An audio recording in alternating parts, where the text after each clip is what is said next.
लोगों ने सेक्स को एक कमोडिटी की तरह बना दिया है ना।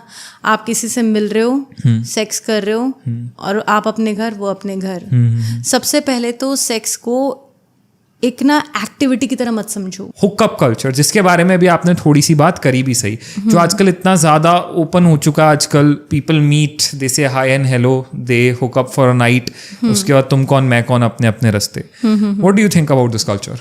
बहुत ज़्यादा घटिया है। ओके, बहुत ही ज़्यादा घटिया है, बहुत ज़्यादा घटिया है। लोगों ने सेक्स को एक कमोडिटी की तरह बना दिया है ना। आप किसी से मिल रहे हो, सेक्स कर रहे हो, और आप अपने घर, वो अपने घर। सबसे पहले तो सेक्स को एक ना एक्टिविटी की तरह मत समझो, है ना। आप क्या है कि ना, पता है, सबसे पहले ना आप अपने आप से, मुझे ऐसा लगता है जनरली ऐसे लोग जो हैं वो ऐसी एक्टिविटी तब करते हैं जब वो खुद से प्यार नहीं करते, है ना। रीज़न ये है कि अगर मेरे अंदर सेल्फ लव है, अगर मैं खुद से प्यार करती हूँ, तो भाई आड़ा टेढ़ा बंदा कोई आके हाथ भी नहीं लगा सकता मुझे। ऐसे किसकी औकात हो जाएगी मेरे को हाथ लगाने की, है ना। मैं कैसे अलाउ कर दूँ? मेरी बॉडी है, मैं अपने आप से इतना प्यार करती हूँ, तो मैं इतनी आसानी से तो किसी को हाथ नहीं लगाने दूंगी। That to a stranger. हाँ, that to a stranger, exactly. मैं उसको जानती नहीं, पहचानती नहीं, मान लिया बहुत ज्यादा गुड लुकिंग है, तो क्या हाथ लगाने दूँ उसे? नहीं। अगर मैं खुद से प्यार करती होंगी बहुत ज्यादा, तो मेरे लिए इमोशंस भी मैटर करते होंगे, क्योंकि मेरे लिए फिर वो जो फिजिकल चीज जो होगी, वो तब मैं मानूंगी जब मैं उस चीज को बहुत फुलेस्ट वे में उसको एंजॉय कर पाऊं। यानी मेरी हर एक चीज मेरे उसमें इमोशंस इंडल्ज करे, है ना, उसमें वाइब्स मैच हुई, वो उसमें तो पूरा प्रोसेस हो गया, वो प्रॉपर प्रोसेस हो गया, है ना। तो वो बेटर है। ये one night stand and hookup culture, one night stand नहीं, बिल्कुल भी नहीं। वो very unhealthy thing even for our body as well, I guess. Actually में क्या है कि जब हम किसी के साथ फिजिकल इंटीमेसी में आते हैं, तो हम वाइब एक्सचेंज करते हैं। Okay, right. आप जब नॉर्मली किसी को किस भी करते हो, तो आपकी वाइब्स एक्सचेंज होती हैं। आपको पॉजिटिविटी और नेगेटिविटी का एहसास होता है। Okay, right. तो जब आपको सामने वाले से बहुत ज़्यादा पॉजिटिविटी का एहसास होता है, जब आप किसी के साथ एक फिजिकल बॉन्ड के अंदर आते हो, है ना, तो वो जनरली तब होता है जब आप, मतलब या तो आप उसके बाद एक अच्छे रिलेशनशिप में एंटर करते हैं, या आप ऑलरेडी एक बहुत अच्छे रिलेशनशिप में होते हैं, है ना। जब आपको वाइब ही गंदी आ रही है सामने वाले से, है ना, और आप किसी के साथ हुकअप कल्चर का, आपको क्या पता वो कौन है यार, आपको नाम तक नहीं पता, वो कहाँ से उठ के, आपको कुछ नहीं पता, अभी आपके साथ है, इतनी आसानी से वो बेड पे आ गया, तो पता नहीं 2 घंटे पहले किसी और किसके साथ होगा, उस दिन में किसी और के साथ किया होगा, और जिसके साथ किया होगा उसने आगे किसी और के साथ क्या किया होगा। Even our auras get affected by this. Exactly. इसके लिए ना, मतलब आपको ना ये बिल्कुल नहीं करना चाहिए। अगर आपको सच में ये लग रहा है ना कि यार मेरे पे कंट्रोल नहीं है, मुझसे नहीं हो पाता है, एक बहुत ही गंदी और घटिया लाइन में यहाँ पे बोलना चाहूंगी। जैसे वो देखा है, सुअर हमेशा नाले में मुंह मारता है। आप क्या कर रहे हो यार? देखो, इतनी आसानी से जो बिस्तर पे आ जाए, तो इसका मतलब वो सिर्फ आपके साथ नहीं आ रहा है, वो हर जगह मुंह मार के आया है, वो हर जगह। तो आप अपनी बॉडी को ऐसे इंसान को सौंप रहे हो जो इतनी आसानी से सबके लिए अवेलेबल है। इसका मतलब आप में और उसमें फ़र्क क्या है? कोई फ़र्क नहीं है।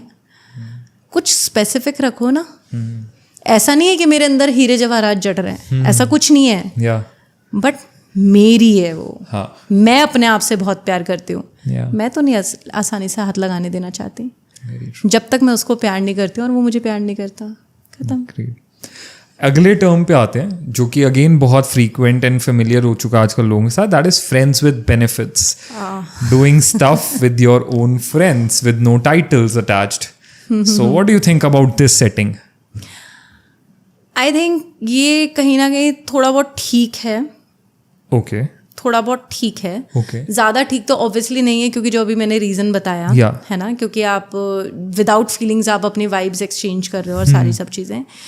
थोड़ा बहुत ठीक इसलिए क्योंकि अगर आपने 100% ये चीज़ अगर करना भी चाहते हो फ्रेंड्स विद बेनिफिट्स, तो आई वुड से कि आप क्लियर रहो, बोथ द पार्टीज 100% क्लियर रखो कि भाई मेरे को तो प्यार नहीं है तेरे से, बिल्कुल भी ना होने वाला है, सिर्फ एक फिजिकल नीड है जो पूरा कर रहा हूँ, और वो भी वो ये चीज़ बोले, है ना, फिर आप करते हो तो इट्स फाइन. मतलब किसी को चीट करके तो मत करो. When both the people are single and they know कि कभी वो फीलिंग्स नहीं आने वाली एक दूसरे को लेके. एग्जैक्टली. तो आप ये चीज़ कर लो, है ना.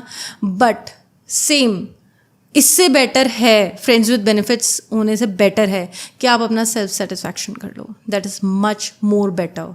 एटलीस्ट आपको किसी की वाइब तो लेने की ज़रूरत नहीं पड़ रही, आपको एटलीस्ट अपनी बॉडी को इतनी ईजिली किसी को देना तो नहीं पड़ रहा ना. So again, the center point here is that don't give your body to anyone so easily. So easily, exactly.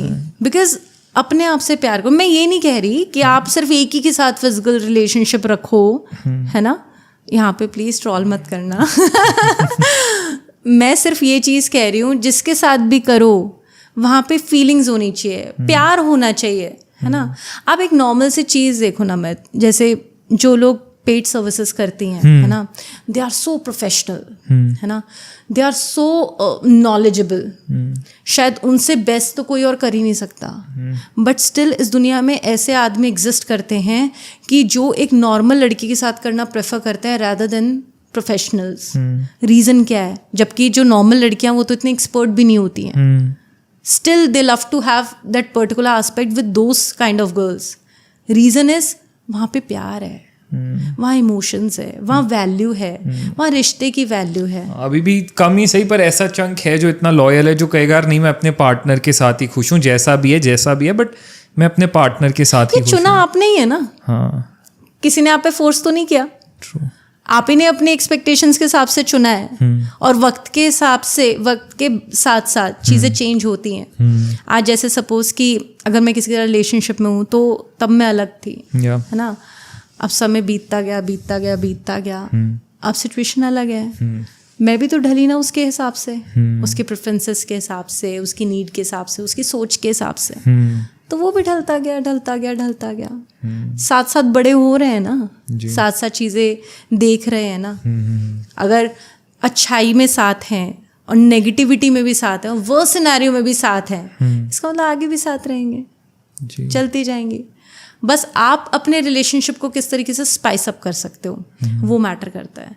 अपने दोनों के बीच में ना प्यार को मत ख़त्म होने दो. और ये तब बेटर रहेगा कि जनरली इसके अंदर मेल्स को मैंने नहीं देखा ज़्यादा एफर्ट करते हुए, चीज़ों को ज़्यादा स्पाइस अप करते हुए.